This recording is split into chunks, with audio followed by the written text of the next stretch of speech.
So, hello again.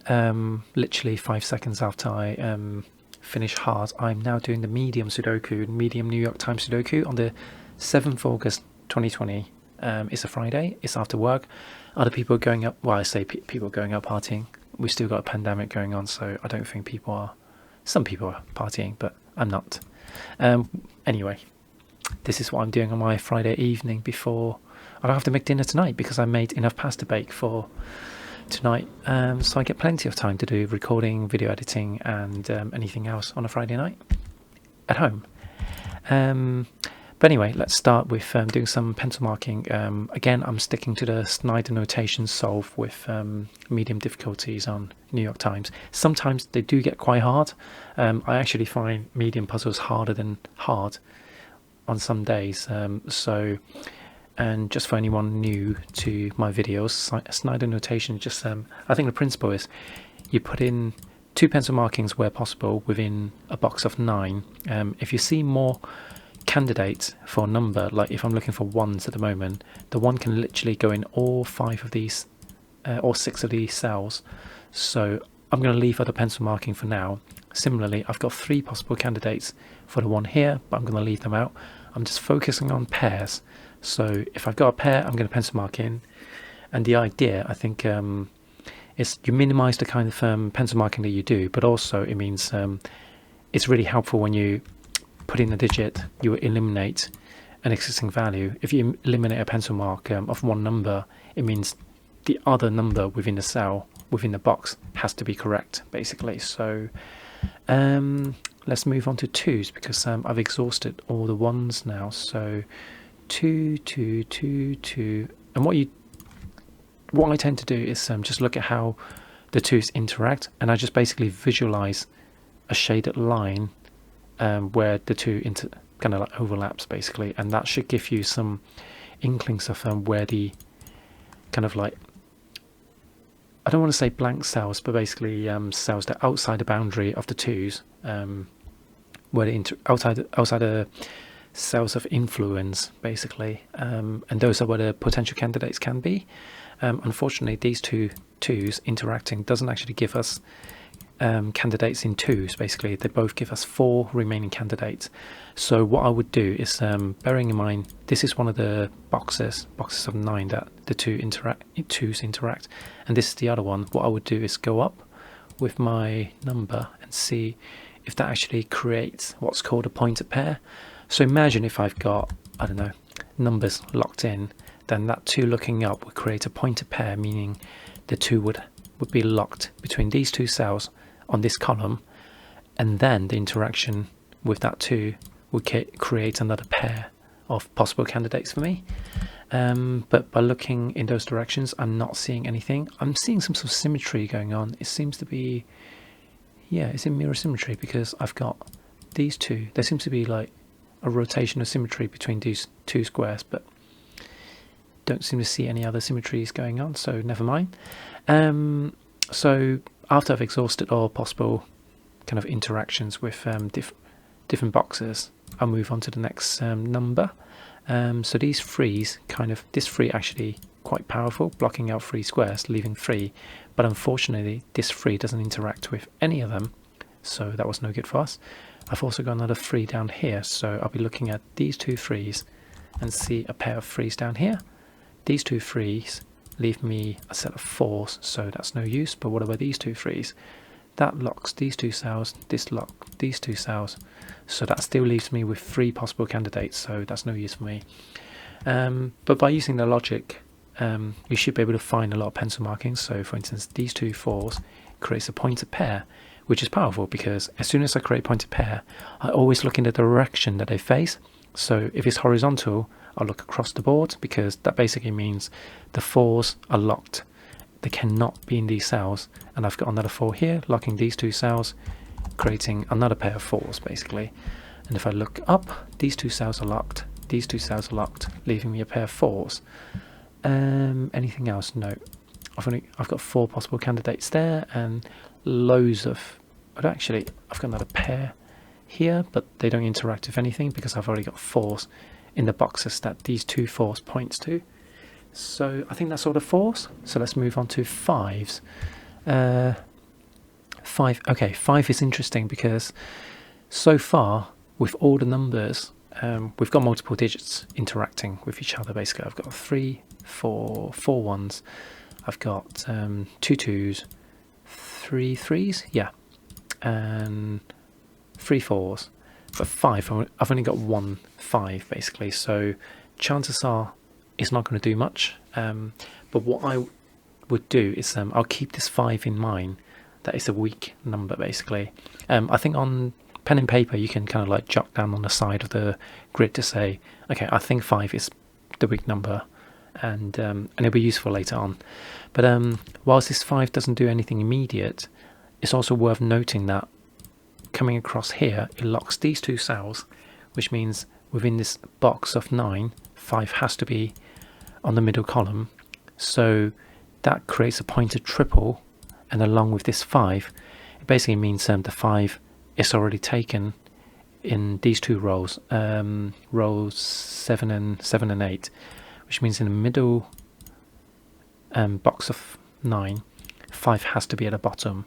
But since we haven't got any other 5s, there aren't any pencil markings that I can put in just yet, so I'm going to leave it and move on to 6. 6 is clearly not a weak number, but I can already see a 6 up here because this 6 locks those 3 cells, that 6 locks these, and giving me a 6, and these 2 6s gives me a 6 over here, and now these 2 interacts with that 6, giving me a pair. So that's looking quite healthy. I've got another pair of 6 here because of these 3 6s, and now I'm left with 3 possible locations for the 6 and another 3 location for 6s in these 2 boxes, so come back to them later. 7, these 2 immediately points me to the right, giving me a pair. Looking down, so there's no further interaction when they are within the same kind of horizontal set of boxes basically. So they're now on their own and they don't create any pointed pairs or triples. So it's time to move on to 8s. Got 2 8s, which locks the 8s into these 3 cells, but nothing else. What else was locked into? So 1s and 8s are locked into these. There may be another number that's locked into these 3 cells, which would create a triple, giving me a pair. But I'll explain that later if I do come across that. Looking down, there's another 8, but again, they're creating sets of 3 numbers basically. So I'm not going to pencil mark them in, but the 2 9s immediately gives me a 9 because these cells are blocked out, and that gives me another pair of 9s down here. And what else do they do? I've got another pair of 9s here because this 9 blocks that row, this 9 blocks this column. So now I've got another pair of 9s down here because I've got a pointer pair of 9s locking the 9 in this column, and that locks this column, leaving me with a pair of 9s. So 9s are locked in there as well. So I think that's all I've got with 9s. So I've kind of gone around the grid once with from 1 to 9. I've only populated 2 cells. They're both 6s. Now, when I populated a 6, it will actually change the behavior of the grid. It will create more interaction. Actually, I put in a 9 as well, didn't I? So that basically means up to the number 9, I've created, I changed the layout of the grid. And what that means is I should revisit all the numbers all the way from 1 to 8. I've just gone through 9, so I know 9, I've exhausted all possibilities of candidates. So, but I should go through ones from 1 to 8 to see if the changes to the board, whether it's creating new kind of annotations available for me. So let's look at the 1s. 1s, I've got nothing new on the 1s, so let's have a look at 2s. 2, I'm still left with 2 2s and they don't do anything, so 3. So this is where the interactions comes in. This 6 allowed this 3 to block an entire 7 digits. So now I've got a pair of 3s here, and interacting with that 3 creates another pair of 3s. So normally when I'm doing hard Sudoku, I'll just skip over this part and explain what happens next, but I'm going to explain this a little bit. I've created a pair of 3s and 7s. So you call it a 3-7 pair basically, I think, because I've got the 2 3s in here, and I've got the 2 7s in here. What that means is if the 3 goes into this cell, the other one has to be a 7. Well, if the 3 goes into this cell, the other has to be a 7. What that means is it pushes all other possibilities out of these 2 cells. It essentially locks these 2 cells as a 3 and 7. What does that mean? Well, we've got a pencil mark of 4 here, so we can actually eliminate that 4. And what that does as well is, since we're doing Snyder notation, remember at the start I said if we remove any notations, we can assume that the other one is a confirmed number, basically. So I can now put in a solid 4 in that cell. So that does a couple of things. It looks down, eliminates that pencil marking, so the only remaining 4 has to be a 4. It also, so before I kind of rewind back to this 4, looking at this 4, I'm going to look across, and I can see it still interacts with that 4, but it doesn't change any kind of like notations going on. But that makes sense because I had a pair of 4s there before, and I already used it as a pointer pair to say this row is already unlocked down, so that's why it hasn't actually created any changes. Whereas if I didn't use the pointer pair, then it would be at this stage that I'll see the 2 4s locks these 4 cells, giving me a pair of 4s basically. So now that I see that this 4 doesn't create any new interactions, I'm going to roll back to this 4 and look at these 2 4s creating a pair of 4s there. And I think that's all the 4s can do. Now if I'm a better Sudoku player, I can probably use these 2 4s and look at how it kind of like interacts with other cells within other digits within these squares. So for example, by placing this 4, this 5 has now created a pair in here, because I have 3 candidates before, but now I have 2, so I can pencil mark them in. But since I'm not very good, what I tend to do is just revisit the grid afterwards, because I would rather go around the board multiple times and wasting time, but be kind of like confident that I've seen all the possible notations, rather than kind of like trusting my own ability to lock down candidates, basically, like discover new candidates. So and the other thing that I am spotting this now, since I'm talking about it, but I'm spending time talking about it as well, so giving me more time to see what's happening on the board. But this 4 interacting with that 2 actually means I now have a pointer pair of 2s. Oops, that's 3. I actually meant to put 2s in. And look, it creates another pair of 2s and 9s, which means these 4 cells are completely locked down by the candidates that are inside. And it means these 2 cells, well, within this box, this cell has to be the remaining digit that hasn't been discovered yet. And on this row, I've got a naked single here, because it can't be a 2, it can't be a 9. So it's a 5 in both cases, and these 2 5s, well, this 5 interacts with the 5 down here, giving me another clean 5, and now it interacts with that 5 and this 5 up here to create another pair of 5s. So once I've done that, let's roll back, look at what this 5 does. Well, it interacts with that 5, giving me another pair of 4s and 5s. And what that does is, whatever remaining candidate within this box of 9 has to be a confirmed candidate, giving me a 2. This 2 now looks over here, gives me a confirmed 2, and it interacts with that 2 and this 2 to give me another pair. So that, and now I'm going to rewind from that 2 back to this 2. Does that interact with any 2s in any interesting ways? It doesn't, unfortunately, because I've got 3 possible candidates for 2s.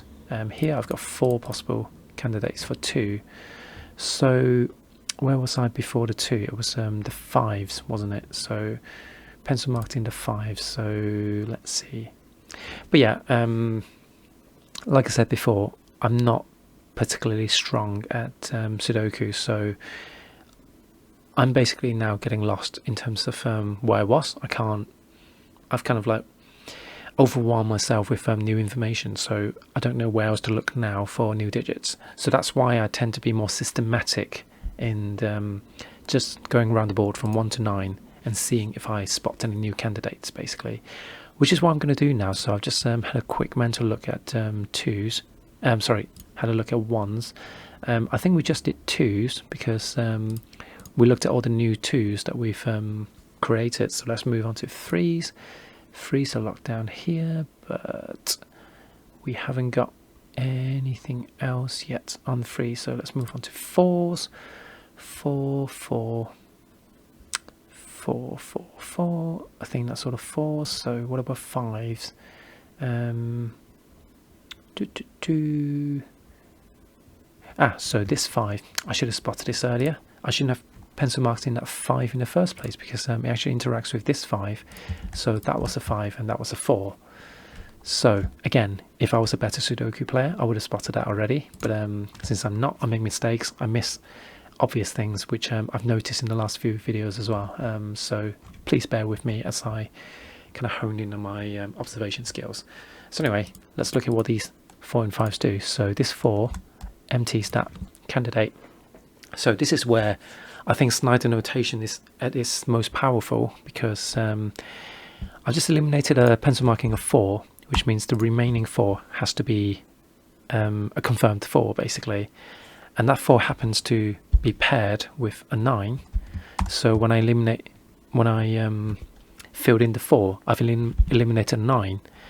So by eliminating a 9, it means the remaining 9 is correct, which eliminates a 3, which means I've just created a chain reaction where by filling in this 4, I filled in and resolved all 3 candidates basically. So this is why I think Snyder notation is kind of like quite powerful. With minimal amount of pencil marking, you're suddenly like finding these chain reactions. And speaking of chain reactions, I'm going to look at the 9s first, but I think all these 3 numbers have an effect on the rest of the grid basically, and this is the fun part of Sudoku basically, when you kind of like continue the chain of reactions. So what chains have we got with this 9? It blocks these 2 cells, meaning the only candidate remaining is here. So I just filled in another 9, which means I've got 2 candidates left. Now previously we've filled in candidates by just kind of like going around the grid and kind of eliminating other possibilities. Well, we have essentially eliminated all other possibilities within the square, leaving us a pair of digits. And if the rule of like the pairs are correct in the case of pencil markings, existing pencil markings, it has to be true in reverse as well. What that means is whatever remaining digits in these 2 cells have to be a pair basically. So it has to be 6 and 7 basically. So I've got 6 up there, so that eliminates that 6 and resolved the 6 and 7 anyway. But if it didn't, I can actually use the 6 and 7 to eliminate the 6 over here. 7 doesn't do anything immediately, but it points upwards to that 7, eliminating that 7. So when you're looking at pairs, we can do it the long way around, which is eliminating the existing value. So the 7 is there and the 3 is there. Or if we already know it's a pair, then you can just put in the 3 and then the 7 anyway. So just personal preference what you do. This 3-7 resolve means I've got another pair of 3s here, but in fact I would have come up with a pair here anyway, because on this column I've only got 2 digits left, so it has to be 3s and 6. I've already got a 6, so 6 and 3 are resolved, and that 6 points to this candidate. And now all the 6s are done. Brilliant. So I think similarly the 3 interacts with that 3, and this 3 resolve that 3 over there. And have we got any more resolutions? Let's see, 3, 3. So these 2 3s locks the 3 over here. So I've got 1 3 pair. Is that useful in any way? Yes it is, because on this row I've got 3 remaining cells, but the 1 3s are locked in as a pair, which means the remaining digit, which is 8, has to be on a cell outside basically. So that's basically the kind of principal strategy of solving Sudokus.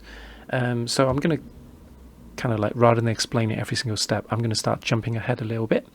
I'm left with a 2 7 pairs here, but rather than pencil marking it now, I'm just going to look up and around and see, well, I see a 2 up there, so that cannot be a 2, so it has to be a 7, so that resolves the 2 7 pair, and it points over here. Now, just to be clear, I've got a pair of 2s and 5s. It's an easy mistake to make, and I've made this before. You can easily just like make the mistake of thinking, okay, if that's not a 2, it has to be a 5.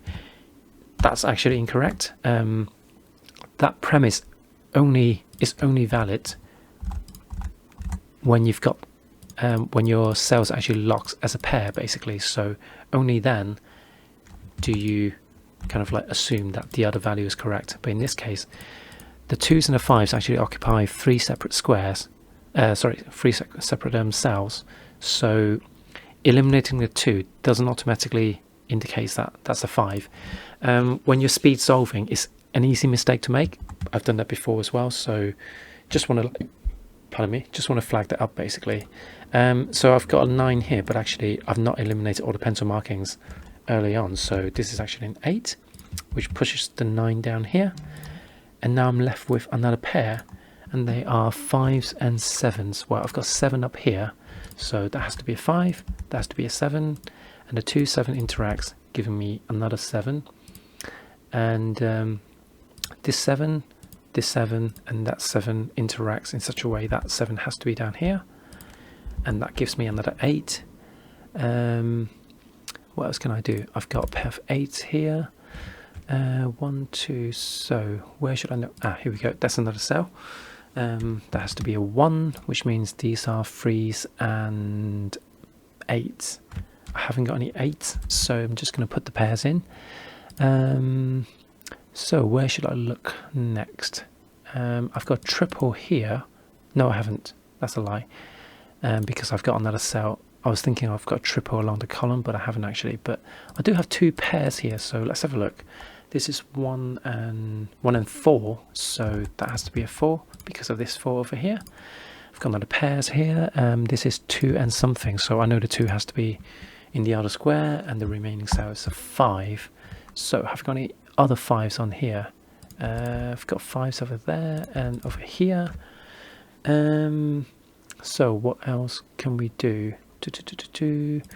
Can I resolve the 9s? No. I think this square, this box is kind of like causing a bit of problem with so many remaining cells. But rather than going around the grid now, I'm just going to look at this triple. So triple is basically when you've got 3 cells left, and so there are 3 possible digits that goes into them. So I've got 1, 2, 3, 4, 5, 6, so 7, 8 and 9. So here's a tip of what I do in Sudoku.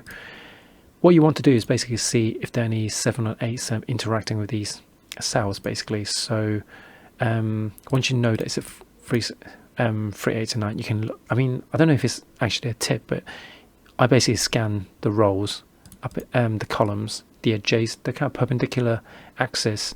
So I'm looking at a row, so I want to scan the columns, and I can actually see the 7 and 8 down here. What that means is you immediately know that this cell has to be a 9, because I have to put 7, 8 or 9 in here, but I cannot put 7 or 8 in this cell. So the remaining digit must be true. So that 9 eliminates that. And now putting this 9 in eliminates a 5. So that resolves the 5, eliminating that 5. So we've done more resolutions now. So now I'm left with a 7, 8 pair here. Well, I can see a 7 down here, so that's an 8, and that's a 7, eliminating a pencil mark 8. And I think, oh no, that's not all the 8s yet. So this 8 interacts with this pair, so I've got my 3 and 8. So that should be all the 8s done. And now I've got my 3, 1 pair down here because of this 3.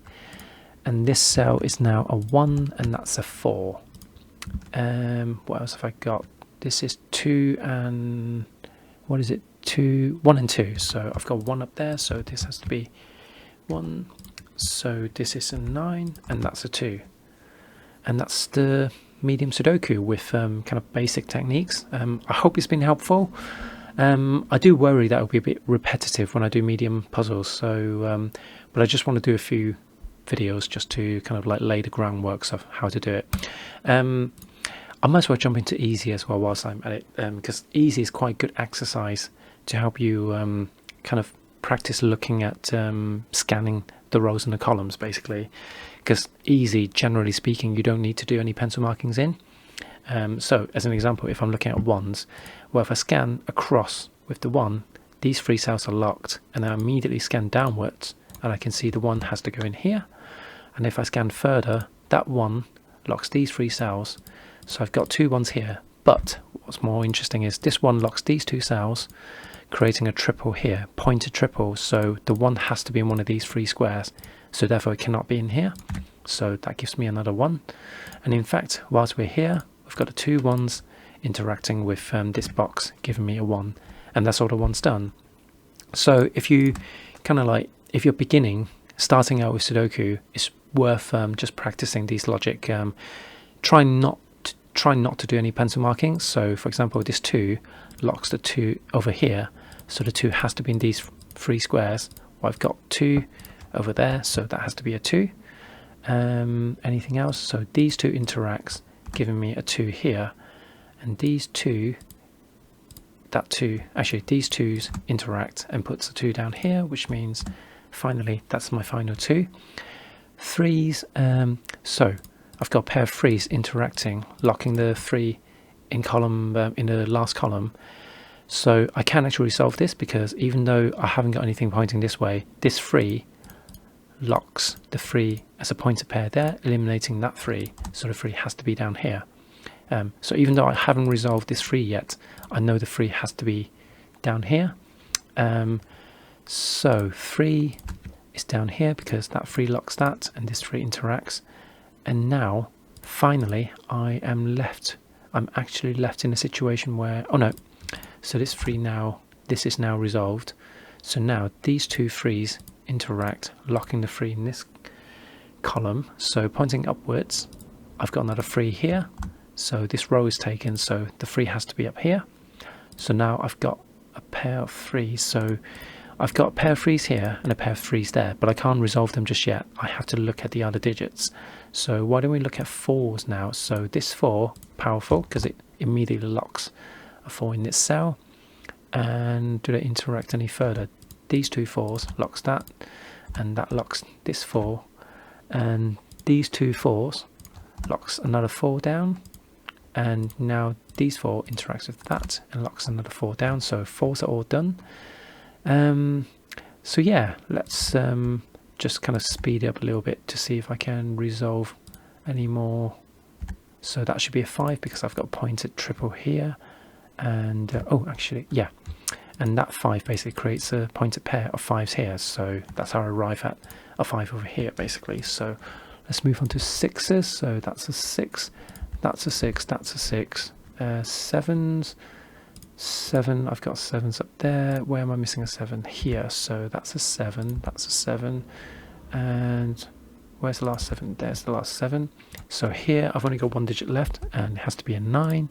Same with this. So this is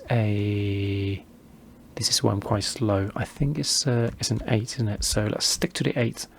For a second. This 8 locks these 2 cells, so I've got myself another set of 8. This 8 locks that cell. But right now I can't resolve where the 8 is, because it could be here, it could be there, and it could be here. So I've got 3 pairs of 8s potentially. So let's move on to 9's. So I know that's a 9, that's a 9. Where else can a 9 be? There's a 9. So now we can go back to the, oh no, I've already got a 3 there, so that's a 3, that's a 3, and that sort of 3's done, leaving with 5 and 8. So now you can kind of like speed up a little bit. I can see an 8 in there, so that's got to be a 5. And where there are pairs, you can always look up at the column or the rows, and I can see that's an 8, so the other must be a 5, so that's got to be an 8, that's got to be a 5. I've got an 8 there, so that's got to be a 5, and that's got to be an 8. And that's how you do the easy Sudoku, but like without any pencil markings, and it's just good practice to kind of like help you visualize kind of like invisible pointed pairs and invisible pointed triples as well. So hope it's been useful, and as always, subscribe and like, it'll help me a lot, and let's try and make this a regular thing. Bye.